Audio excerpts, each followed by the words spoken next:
తెలంగాణ రాష్ట్ర ఉప ముఖ్యమంత్రి భట్టి విక్రమార్క రామగుండం నియోజకవర్గ పర్యటన అడుగడుగునా పూల వర్షం ఘన స్వాగతాలతో సాగింది.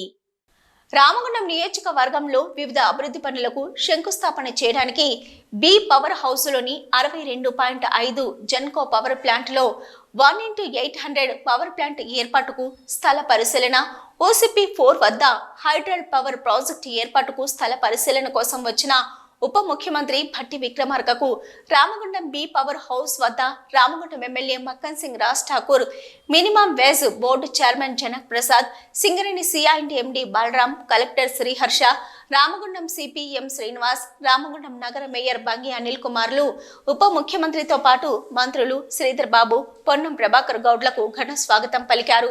పూల వర్షం కురిపిస్తూ గజమాలతో సత్కరించారు. అనంతరం రామగుండం జెన్కో 62.5 ప్లాంటు స్థానంలో 1x800 పవర్ ప్లాంట్ నిర్మాణం కోసం స్థల పరిశీలన చేసి మంత్రులు, ఎమ్మెల్యే అధికారులతో రివ్యూ మీటింగ్ నిర్వహించారు. సమావేశం అనంతరం ఉప ముఖ్యమంత్రి మాట్లాడుతూ ఈ సమావేశం చారిత్రాత్మక ప్లాంటుకు సంబంధించిన సమావేశమని అన్నారు. దాదాపుగా ఈ ప్లాంటు 50 సంవత్సరాలు రాష్ట్రానికి వెలుగులిచ్చిందని, గత కొంతకాల పరిస్థితులకు అనుగుణంగా ఈ ప్లాంట్ ఏర్పాటు చేయడమైందని తెలిపారు. తాను ఈ ప్రాంతంలో పర్యటించిన సమయంలో తానిచ్చిన మాటకు అనుగుణంగా ఇంద్రమ్మ ప్రభుత్వంలో ప్లాంట్ తిరిగి ప్రారంభిస్తామని చెప్పినట్లుగా మాట నిలబెట్టుకుంటానని తెలిపారు. స్థానిక శాసనసభ్యుడు రాజ్ ఠాకూర్ కోరిక మేరకు ముఖ్యమంత్రి రేవంత్ రెడ్డి మంత్రుల నిర్ణయం మేరకు నిర్ణయం తీసుకున్నామన్నారు. 1x800 మెగావాట్ల ప్లాంటు పునర్నిర్మాణానికి మేము సిద్ధంగా ఉన్నామని, రానున్న రోజుల్లో సింగరేణి జెన్కో సహకారంతో ఈ ప్లాంట్ ఏర్పడనుందన్నారు. ప్లాంట్ ఏర్పాటుకి సంబంధించిన ఏర్పాట్లు అన్ని సరిగా త్వరితగతిన నిర్వహించాలని తెలిపారు. అదేవిధంగా వీలైనంత త్వరగా ఈ ప్లాంట్ ఏర్పాటు చేస్తామని వెల్లడించారు.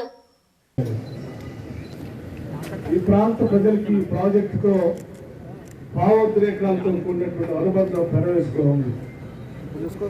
అందుకే ఈ ప్రాంతానికి వచ్చినప్పుడల్లా, ముఖ్యంగా గతంలో నేను సిఎల్పి లీడర్గా ఉన్నప్పుడు ఈ ప్రాంతం నుంచే పాదయాత్ర చేస్తూ వెళ్తున్నప్పుడు అప్పుడు ఆనాడు ఈ ప్రాంత ప్రజలందరూ కూడా ప్రత్యేకంగా కాంగ్రెస్ ప్రభుత్వం వస్తుంది, మేమంతా కాంగ్రెస్ పార్టీకి మద్దతు ఇస్తున్నాం, ఇందిరమ్మ రాజ్యం వస్తుంది అని వాళ్ళు చెప్పడమే కాకుండా ఇందిరమ్మ రాజ్యం వచ్చిన తర్వాత తప్పనిసరిగా ఈ ప్రాంత ప్రజల భావోద్రేకాలతో ముడిపడి ఉన్నటువంటి ఈ ప్లాంట్కి సంబంధించి తిరిగి పునఃప్రారంభం చేయాలి, కొత్తది ఇక్కడే కట్టాలని చెప్పి వారంతా ఆ రోజు అనడం కూడా జరిగింది.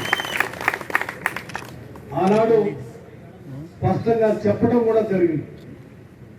ఇందిరమ్మ ప్రభుత్వం వస్తుంది, పీపుల్స్ గవర్నమెంట్ ప్రజాప్రభుత్వం ఏర్పడుతుంది, ఈ రాష్ట్రంలో ఉన్నటువంటి ప్రతి రూపాయి రాష్ట్ర అవసరాల కోసమే ఖర్చు పెడతాం, ఇక్కడ ఉన్నటువంటి వనరులు, ఆస్తులు, వ్యవస్థలు అన్నీ కూడా ప్రజలకి పంచడానికి వ్యవస్థలు ఏర్పాటు చేయడం కోసమే ఖర్చు పెడతాం. పీపుల్స్ ప్రభుత్వంగా అంటే ప్రజాప్రభుత్వంగా దాన్ని తీర్చిదిద్దాం. తప్ప